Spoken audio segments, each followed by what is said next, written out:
Hello friends, स्वागत है आपका आज की इस नई वीडियो में। तो देखिए, आज हमारे पास एक खैतान करके एक इंफ्रारेड इंडक्शन रिपेयर होने के लिए आया है। ये इंडक्शन हमारे शॉप पर रिपेयर होने के लिए आया था। इसमें प्रॉब्लम क्या था? इसमें प्रॉब्लम था हाई वोल्टेज आने के कारण ये सेट हमारा डेड कंडीशन में चला गया था। अब ये सेट डेड कंडीशन में चले जाने के कारण ये हमारे स्टाफ के द्वारा इसमें कुछ काम किया गया है। अब देखिए, काम हुआ है लेकिन उनसे ये काम प्रॉपर बढ़िया तरीके से नहीं हो पाया है। अब चलिए, सबसे पहले हम इसमें सप्लाई देकर दिखाते हैं। देखिए, हम इसको सबसे पहले सीरीज में सप्लाई लगाते हैं। देखिए, हम इसमें सीरीज में सप्लाई लगाएं और देखिए यहाँ पर डिस्प्ले तो आ रहा है लेकिन ये ब्लिंक कर रहा है। और हमारा सीरीज बल्ब भी देखिए, हमारा सीरीज बल्ब भी ग्लो कर रहा है, सीरीज बल्ब भी बंद चालू हो रहा है। और यहाँ पर ये जो हमारा डिस्प्ले है, डिस्प्ले ब्लिंक कर रहा है। उनसे ये पीसीबी मतलब बढ़िया तरीक़ा से सही नहीं हो पाया। तो अब आज की इस वीडियो में हम इसको रिपेयर करके दिखाने वाले हैं क्या इसमें प्रॉब्लम है, कैसे ये ठीक होगा। हम आपको A to Z इन्फॉर्मेशन देने वाले हैं। तो सबसे पहले हम इस इंफ्रारेड इंडक्शन को ओपन कर लेते हैं। ओपन करने के बाद फिर हम आपको बताते हैं। तो देखिए, हम इस इंफ्रारेड इंडक्शन को ओपन कर लिए। अब ओपन करने के बाद देखिए, कुछ पीसीबी का इस तरीके का कंडीशन आपको देखने को मिल रहा होगा। देखिए, इसमें कुछ इस तरीके का प्रॉब्लम इस पीसीबी में था। फिलहाल ये पीसीबी हमारे दुकान पर थोड़ा सा तो रिपेयर हुआ है लेकिन ये प्रॉपर तरीक़े से रिपेयर नहीं हो पाया है। देखिए यहाँ पर एमओ भी फटा हुआ है। देखिए, यहाँ पर एमओ भी हमारा फटा हुआ था। यहाँ पर हो सकता है कैपेसिटर खराब होगा, यहाँ पर कुछ रेजिस्टेंस या फिर आईसी या फिर कुछ। देखिए, यहाँ पर एक कैपेसिटर भी हमको यहाँ पर ब्लास्ट देखने को मिल रहा है। मतलब यहाँ पर ओवरऑल अच्छा खासा इसमें खराबी हुआ होगा और हाई वोल्टेज के कारण ही ऐसा प्रॉब्लम हमको ज़्यादातर देखने को मिलता है। लेकिन और हाई इस टाइप के इंफ्रारेड पीसीबी में अगर हाई वोल्टेज आता है तो ज़्यादातर केस में ये डिस्प्ले आईसी भी खराब हो जाता है। लेकिन फिलहाल इस पीसीबी में ये डिस्प्ले आईसी हमारा ख़राब नहीं है क्योंकि ये डिस्प्ले ऑन हो रहा है। अगर ये डिस्प्ले हमारा ऑन नहीं होता तो हम मान लेते कि इसका डिस्प्ले आईसी ख़राब है।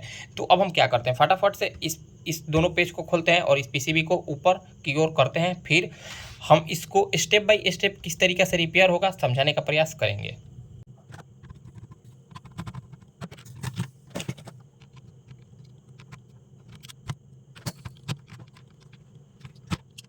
देखिए, कुछ इस तरीके का पीसीबी का कंडीशन हो गया है। देखिए, हम आपको और करीब से दिखा दिए हैं। देखिए, कुछ इस तरीके का पीसीबी का कंडीशन हो गया है। ये काफ़ी बुरा तरीका हो गया है इस पीसीबी का। तो अब हमको इसमें चालू करना है इस पीसीबी को। तो देखिए, इसमें क्या क्या चेंज हुआ है हम आपको दिखाने का प्रयास करते हैं। देखिए, इसमें यहाँ पर हमको आईसी चेंज देखने को मिल रहा है। यहाँ पर आईसी चेंज हुआ है, यहाँ पर ये कैपेसिटर चेंज हुआ है, यहाँ पर ये एमओ भी शायद फटा हुआ होगा। एमओ भी तो खैर ऐसे हमको जला फूका देखने को मिल रहा है। यहाँ पर थोड़ा सा डस्ट हुआ है।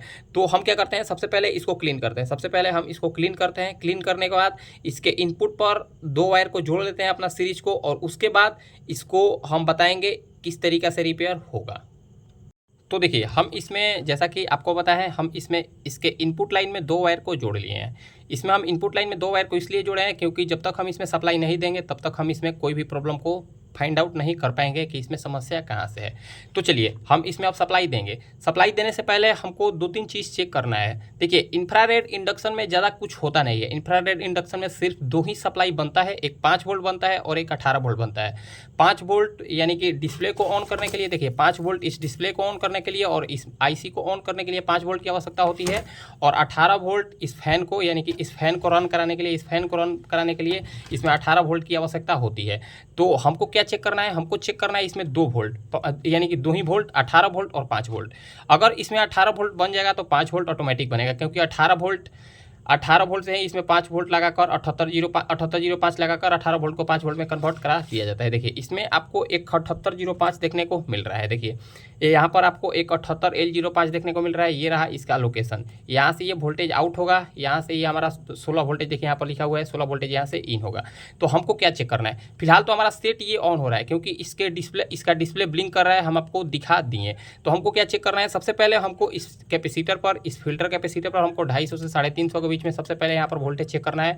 अगर यहाँ पर हमारा वोल्टेज बन रहा होगा प्रॉपर तरीके से तो इसके बाद हम यहाँ पर एक बार वोल्टेज को चेक करेंगे। यहाँ पर वोल्टेज चेक करेंगे, हमको यहाँ पर तकरीबन 10 से 12 वोल्टेज देखने को मिलना चाहिए, या फिर 18 वोल्टेज भी यहाँ पर हमको देखने को मिल सकता है। 18 वोल्ट से प्लस यहाँ पर हमको वोल्टेज देखने को नहीं मिलना चाहिए। और यहाँ पर 18 वोल्टेज चेक करने के बाद यहाँ पर 5 वोल्ट चेक करेंगे। उसके बाद यहाँ पर देखिए, फैन के लिए यहाँ पर एक जैक आपको देखने को मिल रहा है। यहाँ पर ये फैन चलाने के लिए 18 वोल्ट की आवश्यकता होती है। देखिए, ये फैन के लाइन में यहाँ पर एक NPN ट्रांजिस्टर लगा हुआ होता है 80-50 करके। और इसी लाइन में देखिए ये फैन का यानी कि ये फैन का पॉजिटिव सप्लाई देखिए इस कैपेसिटर के साथ जुड़ा हुआ है, इस कैपेसिटर के साथ, जो कि ये कैपेसिटर हमारा ब्लास्ट हो गया है। तो इस कैपेसिटर पर हम एक बार सप्लाई को चेक करेंगे, इस कैपेसिटर पर हमारा कितना वोल्टेज बन रहा है। तो यहाँ पर मोस्ट इंपॉर्टेंट वोल्टेज चेक करना है और 7805 पर हमको मोस्ट इंपॉर्टेंट वोल्टेज को चेक करना है। तो चलिए सबसे पहले हम ये दोनों वोल्टेज को एक बार चेक कर लेते हैं, क्योंकि हम जब तक इसमें ये दोनों वोल्टेज को चेक नहीं करेंगे तब तक हमको इसमें कुछ समझ में नहीं आ पाएगा। तो चलिए हम थोड़ा सा अपना फ़ोन को जूम कर दिए। फ़ोन जूम करने के बाद अब एक बार हम अपना मीटर को सही तरीक़ा से रखते हैं ताकि हम आपको बढ़िया से दिखा सके। देखिए मीटर हम थोड़ा सा सही एंगल में रख लेते हैं सबसे पहले।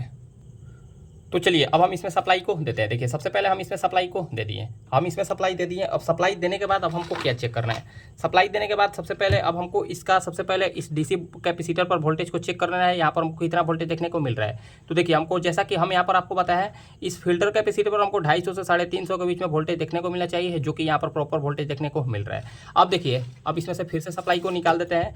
यहाँ पर जब हमको 250 से 350 के बीच में वोल्टेज देखने को मिल गया, तो देखिए जैसा कि हम आपको बताएं इस 78L05 यहाँ पर इस 78L05 पर 7805 के इनपुट पिन पर हमको 18 से 20 वोल्टेज इनपुट होना चाहिए और इसके आउटपुट पिन से हमको 5 वोल्टेज आउट होना चाहिए। देखिए यहाँ से हमारा वोल्टेज इन होगा, यहाँ से हमारा वोल्टेज इन होगा और इसके तीसरा नंबर पिन से ये हमारा वोल्टेज आउट होकर इस पैनल के लिए सप्लाई जाएगा। तो हमको ये वोल्टेज को सबसे पहले चेक कर लेना है, क्योंकि यहाँ पर हमारा 5 वोल्टेज जब तक नहीं बनेगा स्टेबल तब तक हमारा पीसीबी ऑन नहीं हो पाएगा।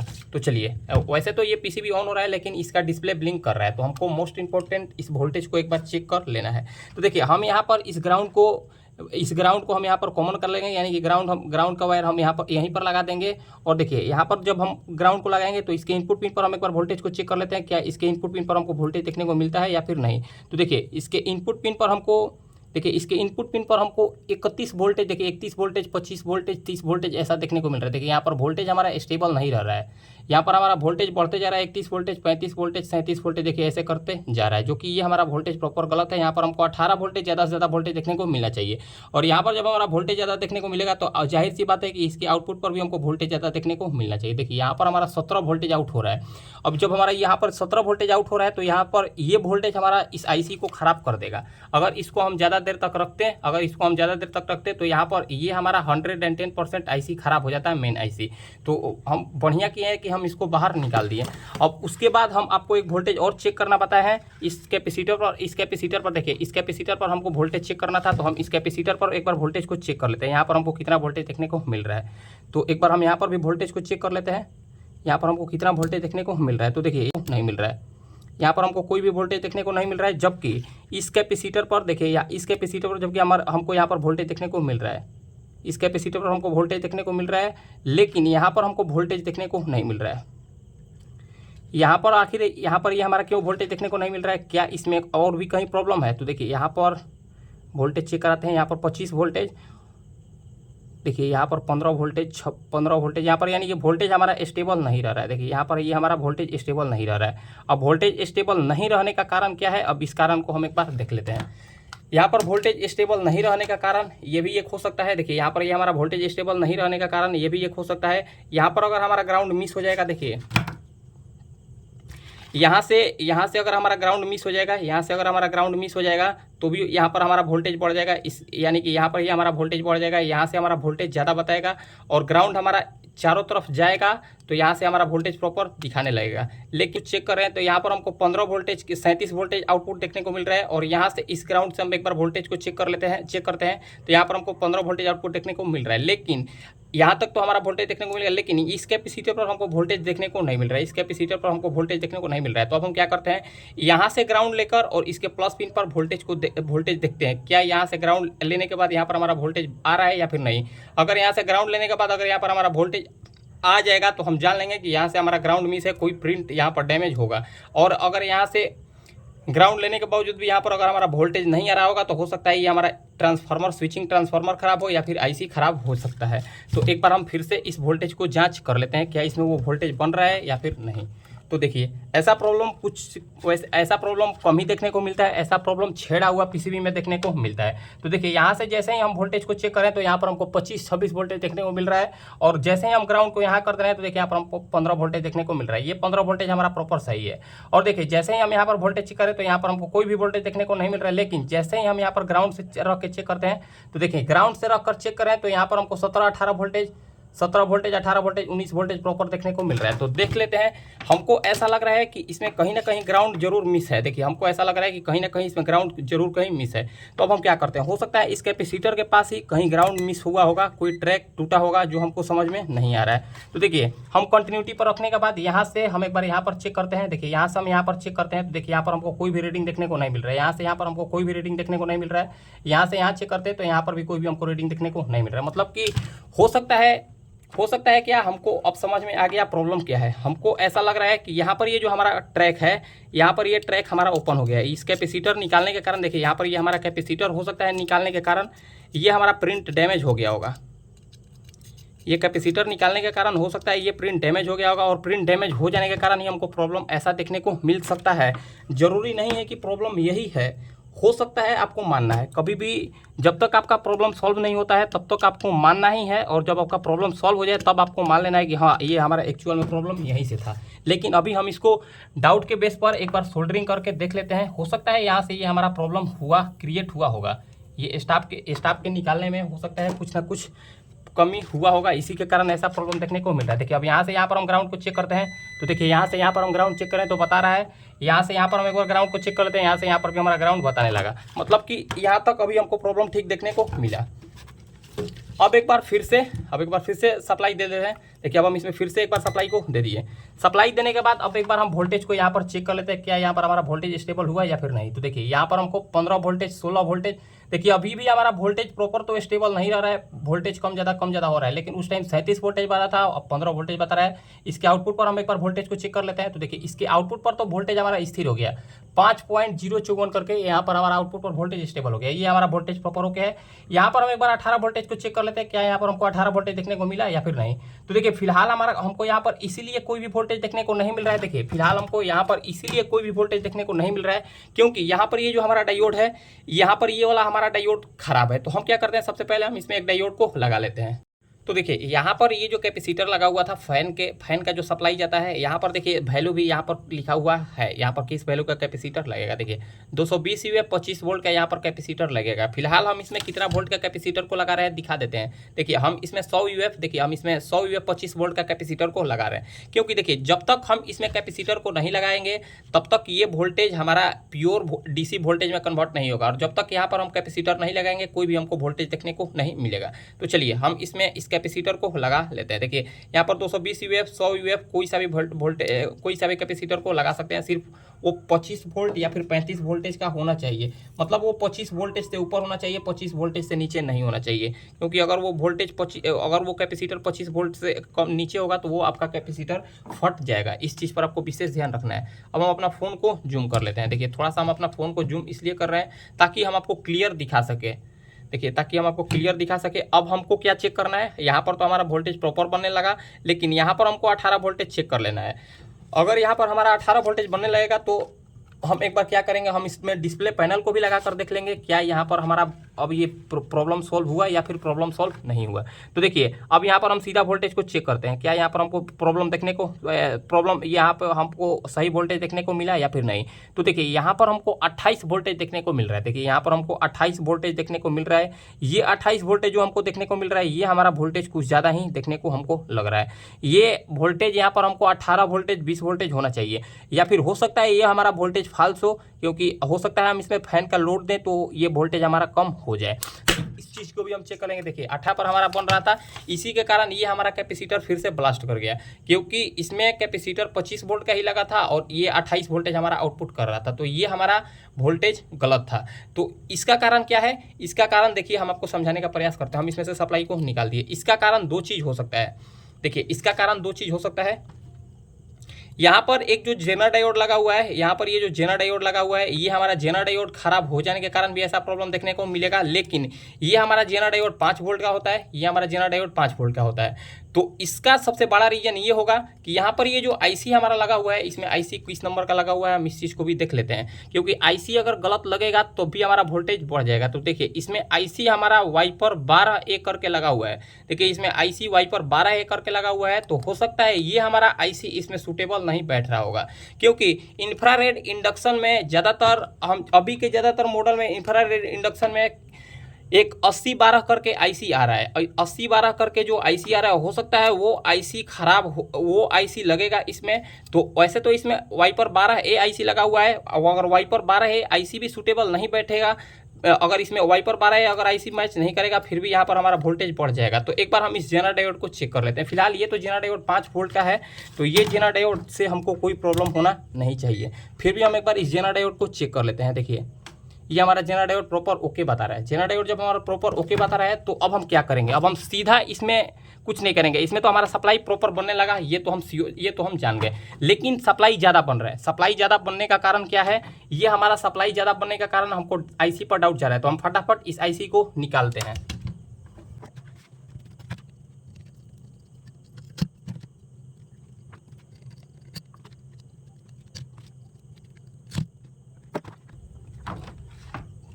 तो देखिए हम इसमें से इस आईसी को बाहर निकाल दिए। देखिए हम इसमें से इस आईसी को बाहर निकाल दिए। इस आईसी का नंबर है, देखिए वाइपर 12A करके इसमें आईसी लगा हुआ है, वाइपर 12A करके इसमें आईसी लगा हुआ है। तो हम इस आईसी को यहीं पर रखते हैं। देखिए हम इस आईसी को यहीं पर साइड रखते हैं, और हम इसमें किस नंबर का आईसी को लगाएंगे इस चीज़ को भी हम एक बार देख लेंगे। देखिए ज़्यादातर वैसे तो इसमें ब्रांडेड कुछ ब्रांडेड इंडक्शन में वाइपर 12A आईसी भी काम कर रहा है, ऐसा नहीं है कि वो आईसी काम नहीं कर रहा है। लेकिन अभी के जितना भी नया मॉडल का पीसीबी आ रहा है, जितना भी नया मॉडल का इंफ्रारेड इंडक्शन आ रहा है, उसमें हम एक 80-12 करके आईसी को देख रहे हैं। हो सकता है इसमें वो आईसी लगेगा, ऐसा नहीं है कि वही आईसी इसमें सूटेबल बैठेगा। फिर भी हम अपना डाउट के बेस पर ही, क्योंकि हम ज़्यादातर इंडक्शन में वही आईसी को अभी देख रहे हैं, तो हम एक बार इस होल को सबसे पहले साफ़ करते हैं।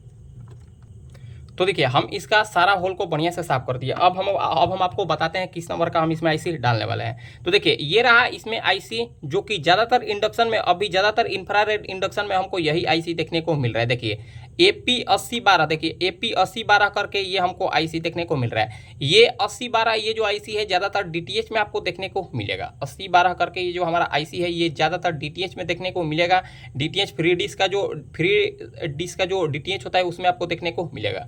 तो हम इस आईसी को एक बार इसमें माउंट करके देखते हैं। हो सकता है क्या यही चांस है। देखिए इसमें क्या आईसी, इसमें किस नंबर का आईसी देखने को मिल रहा है। देखिए इसमें 8044 करके आईसी देखने को मिल रहा है। देखिए इसमें 8044 यहाँ पर तो लिखा हुआ है 8044 करके इसमें आईसी देखने को मिल रहा है। हो सकता है इसमें 8044 आईसी लगा हो, लेकिन हम एक बार 8044 आईसी को ही एक बार निकाल कर देखते हैं, क्या पता इसमें 8044 आईसी लग रहा होगा। अगर इसमें हमारे पास 8044 आईसी होगा तो हम इसमें 8044 आईसी को ही डालेंगे। अगर नहीं होगा तो हम इसमें ये 8012 करके आईसी को डालने वाले हैं। तो देखिए जैसा कि हम आपको दिखाया है कि इसमें 8044 करके इसमें आईसी लगेगा, और हम जैसा कि आपको बता रहे थे कि 8012 करके ज़्यादातर इस टाइप के नया मॉडल के इंडक्शन में आईसी लग रहा है। फिलहाल हमारे पास 8044 करके तो आईसी नहीं है, लेकिन इसके जगह पर एक आईसी सूटेबल बैठता है। ज़्यादातर आप बजाज, उषा और हेवल्स के इंडक्शन में देखे होंगे कि यही तो आईसी को इस्तेमाल में लिया जाता है। एक 8124, देखिए इसमें 8124 करके आईसी हम आपको दिखाने का प्रयास करते हैं फोकस करके।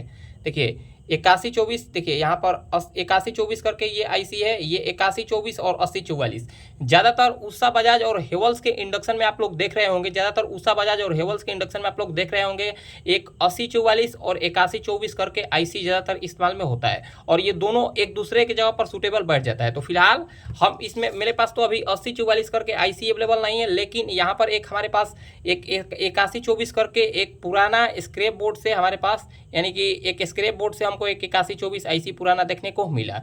तो ये आईसी अगर इसमें 8044 आईसी सूटेबल बैठ रहा होगा, तो उसके जगह पर ये 8124 आईसी 100% वर्क करता है। तो हम क्या करते हैं, हम इस आईसी को इसके जगह पर लगाते हैं। देखिए हम इस आईसी को इसके जगह पर लगाते हैं, और अगर ये हमारा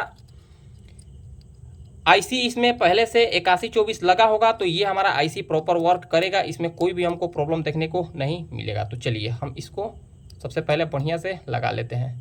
देखिए इसको हम बढ़िया से लगा लिए, हम इसको बढ़िया से माउंट कर लिए। माउंट करने के बाद अब थोड़ा सा हम इसको सोल्डरिंग कर लेते हैं। देखिए हम इसको सोल्डरिंग कर लेते हैं, क्योंकि जब तक हम इसको सोल्डरिंग नहीं करेंगे इसका कोई भी लेग आपस में टच नहीं होगा। तो फटाफट हम इसको सोल्डरिंग करते हैं।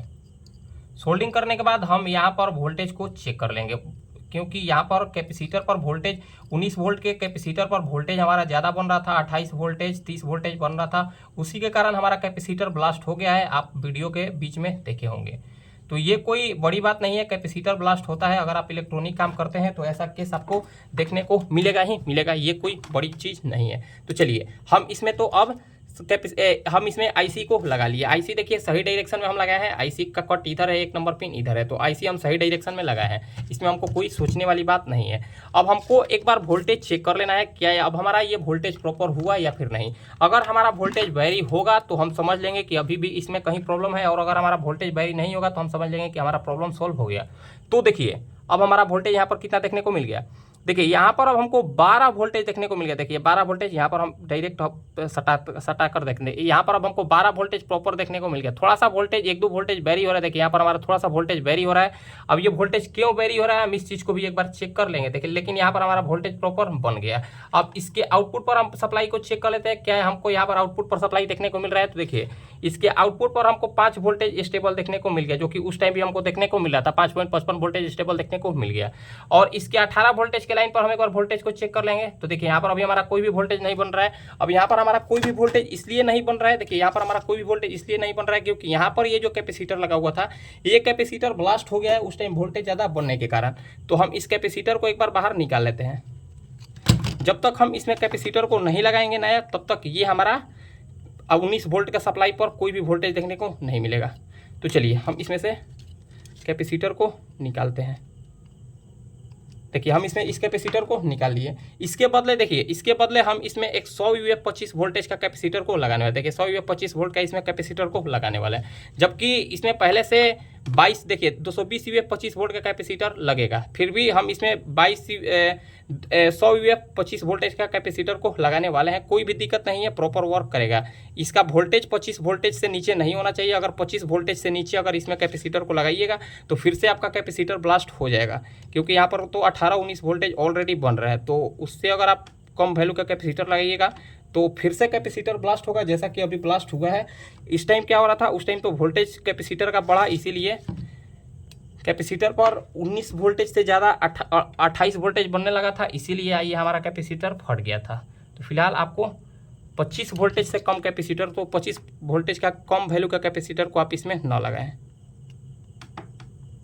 देखिए हम इसमें कैपेसिटर को लगा दिए। अब कैपेसिटर लगाने के बाद हमको इस कैपेसिटर पर वोल्टेज ज़्यादा देखने को मिल रहा था। इस कैपेसिटर पर हमारा वोल्टेज ज़्यादा बन रहा था, 25 वोल्टेज 28 वोल्टेज बन रहा था। तो अब हम इसमें सप्लाई को दे दिए। सप्लाई देने के बाद यहाँ पर हम जल्दी वोल्टेज को चेक कर लेंगे, क्या पता यहाँ पर अभी भी हमारा वोल्टेज ज़्यादा बन रहा होगा, इसी के कारण हो सकता है ये हमारा कैपेसिटर फट जाए। तो देखिए अब हमारा वोल्टेज प्रॉपर बन गया। देखिए अब हमारा माइनस यानी कि देखिए अब हमारा 19.19 वोल्टेज प्रॉपर बन गया। उस टाइम क्या हो रहा था, उस टाइम यहाँ पर हमारा 28 वोल्टेज बन रहा था। अब यहाँ पर हमको 19 वोल्टेज प्रॉपर देखने को मिल गया। अब यहाँ पर जब हमारा 19 वोल्टेज प्रॉपर आ रहा है तो अब ये हमारा कैपेसिटर नहीं फटेगा। अब हम इसको कितना देर भी लाइन देकर छोड़ेंगे तो ये हमारा कैपेसिटर थोड़ा सा भी फटने का डर नहीं है। देखिए यहाँ पर हमारा 19.19 वोल्टेज प्रॉपर वोल्टेज देखने को मिल गया। अब हम यहाँ पर इस 7805 के इनपुट पिन पर वोल्टेज चेक करते हैं। देखिए यहाँ पर 19 वोल्टेज बनने के कारण देखिए यहाँ पर जब हमारा 19 वोल्टेज प्रॉपर बन गया तो देखिए इसके इनपुट पर 9.25 वोल्टेज अब स्टेबल हो गया। देखिए अब इसके इनपुट पर इस 7805 के इनपुट पर 9.25 वोल्टेज स्टेबल हो गया, जबकि उस टाइम क्या हो रहा था, उस टाइम 11 वोल्टेज 12 वोल्टेज कम ज़्यादा हो रहा था, लेकिन यहाँ पर हमारा 9.25 वोल्टेज स्टेबल हो गया। मतलब ये हमारा पीसीबी प्रॉपर वर्क करने लगा। अब देखिए इसके आउटपुट पर हम वोल्टेज को चेक करेंगे तो 5 वोल्टेज अब हमारा ये भी स्टेबल हो गया। देखिए 5 वोल्टेज 5.55 वोल्टेज स्टेबल हो गया। मतलब कि ओवरऑल ये हमारा पीसीबी प्रॉपर वर्क करने लायक हो गया। अब चलिए, अब जब हमारा पीसीबी वर्क करने लायक हो गया तो अब हम इसको एक बार चालू करके भी देख लेते हैं, क्या ये हमारा पीसीबी चालू हुआ या फिर नहीं। तो इस चीज़ को चेक करने के लिए सबसे पहले हम इसमें डिस्प्ले पैनल को लगा लेते हैं। देखिए हम इसमें डिस्प्ले पैनल को लगा लिए। डिस्प्ले पैनल लगाने के बाद अब इसमें हम सप्लाई को एक बार देते हैं। देखिए जैसे ही हम इसमें सप्लाई दिए उस टाइम क्या हो रहा था, उस टाइम इसमें डिस्प्ले ब्लिंक कर रहा था। उस टाइम हमारा डिस्प्ले ब्लिंक कर रहा था, लेकिन अभी हमारा डिस्प्ले प्रॉपर ऑन हो गया। अब हम इसको एक बार चालू करके भी देखते हैं। देखिए ये हमारा चालू हो गया। अब इसमें E4 का एरर है, सेंसर का, कॉइल का, ये हमारा सेंसर का एरर हो सकता है। देखिए अब ये हमारा पीसीबी वर्क करने लगा। ये आईसी खराब हो जाने के कारण ये हमारा वोल्टेज कम ज़्यादा हो रहा था, और उसी के कारण यहाँ पर ये हमारा कैपेसिटर उड़ गया था। तो अब हम क्या करते हैं, अब हम इसमें से सप्लाई को निकाल लेते हैं। सप्लाई निकालने के बाद अब हम इसको फटाफट से इस इंडक्शन में सेट करके हम आपको फाइनल टेस्टिंग दिखाते हैं। फाइनली हम इस पीसीबी को बढ़िया से रिपेयर करके और इस इंडक्शन में माउंट कर दिए। देखिए ये वाला आईसी ख़राब हो गया था। ये आईसी ख़राब हो जाने के कारण इसमें जहाँ पर जितना वोल्टेज होना चाहिए उससे अधिक वोल्टेज बन रहा था, और यहाँ पर इस कैपेसिटर का ग्राउंड वोल्टेज यानी कि ग्राउंड मिस हो गया था, यानी कि यहाँ से इसका ट्रैक डैमेज हो जाने के कारण ग्राउंड इसके आगे नहीं जा रहा था। अब इसको हम फुली असेंबल कर दिए। फुली असेंबल करने के बाद अब हम आपको फाइनल टेस्टिंग एक बार दिखा देते हैं। देखिए हम इसको सीरीज वायर में ही, हमारे पास फिलहाल 16 एम्पियर का यहाँ पर सॉकेट अवेलेबल नहीं है, 6 एम्पियर का ही सॉकेट अवेलेबल है, इसीलिए हम इसमें सीरीज वायर से इसमें सप्लाई देने वाले हैं। तो देखिए जैसे हम इसमें सप्लाई दिए ये हमारा इंडक्शन ऑन हो गया। उस टाइम क्या हो रहा था, उस टाइम ये हमारा डिस्प्ले ब्लिंक कर रहा था, लेकिन ये हमारा अब स्टेबल चालू हो गया। अब इसको पावर देते हैं, फंक्शन प्रेस किए, देखिए सीरीज बल्ब हमारा ग्लो हो गया, मतलब कि ये हमारा इंडक्शन प्रॉपर ओके हो गया। अब हम इसको डायरेक्ट में लगा लेते हैं। देखिए ये रहा हमारा डायरेक्ट। अब इसको हम डायरेक्ट में लगा लिए। डायरेक्ट में लगाने के बाद देखिए हम इसको यहाँ से ऑन करते हैं, यहाँ पर सप्लाई दिए। देखिए यहाँ पर जैसे ही हम इसमें फंक्शन बटन प्रेस किए, देखिए ये हमारा इंडक्शन हीट होने लगेगा। देखिए ये हमारा ये हमारा इंडक्शन हो। देखिए हम इसको एक बार सप्लाई देकर दिखाते हैं, इसको हम आपको लाल करके दिखाते हैं। देखिए ये प्रॉपर लाल होने लगा। देखिए ये प्रॉपर लाल होने लगा, हम यही आपको दिखाना चाह रहे थे। अब हम इसको बंद कर लेते हैं। देखिए अब हम इसको बंद कर लिए। अब हम अपना लाइट को जला लेते हैं। अब इसमें से हम सप्लाई को निकाल लेते हैं। अब ये हमारा इंडक्शन प्रॉपर ओके हो गया। इसमें प्रॉब्लम क्या था, इसमें प्रॉब्लम था ये आईसी ख़राब हो गया था। ये आईसी ख़राब क्या, इस आईसी पर दूसरे नंबर का, यानी कि इस आईसी के जगह पर दूसरे नंबर का आईसी को लगा देने के कारण यहाँ पर इसका वोल्टेज, जहाँ पर जितना वोल्टेज चाहिए था उससे अधिक वोल्टेज बनने लगा था, और इसी के कारण ये हमारा पीसीबी बढ़िया से वर्क नहीं कर रहा था। तो फ्रेंड्स अगर आपको हमारा ये जानकारी अच्छा लगा हो तो फ्रेंड्स वीडियो को लाइक करें, कमेंट करें और हमारे चैनल को सब्सक्राइब जरूर करें। मिलते हैं किसी नेक्स्ट वीडियो में। आज के लिए इतना ही, धन्यवाद।